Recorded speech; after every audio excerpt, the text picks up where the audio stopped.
नमस्कार. तर महाराष्ट्रातील राजपुतांविषयी अनेक राजपूत समाज महाराष्ट्रात आहे. तर त्यामधील एक करेकर करेकर राजपूत हा समाज 1408 मधून राजस्थान येथून स्थलांतर होऊन महाराष्ट्रातील एक राजपूत समाज करेकर राजपूत समाज हा महाराष्ट्रात स्थलांतरित झाल्यानंतर त्यांना खाण्यापिण्याची व्यवस्था नसल्याने ते करेकर चोरी करायला लागले व ते चोरी करून करेकर डोंगरावर गेले. त्यामुळे त्यांची दहशत खूप वाढली. तर ते एका राजाला समजले. त्यासाठी राजाने त्यांचे आज एक बैठक बोलवली आणि सांगितलं का मी तुम्हाला 52 गावाची जहागीर देत आहे. तर ते आत्ताच्या 52 गावं आत्ताच्या नाशिक, संभाजीनगर व अहिल्यानगर येथे आहे.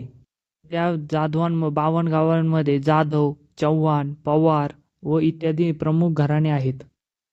हा करेकर समाज 1408 ते 2025 पर्यंत 52 गावांमध्ये संबंध व लग्न प्रक्रिया 52 गावांमध्येच होते. तर ते छत्रपती संभाजीनगर, नाशिक, अहिल्यानगर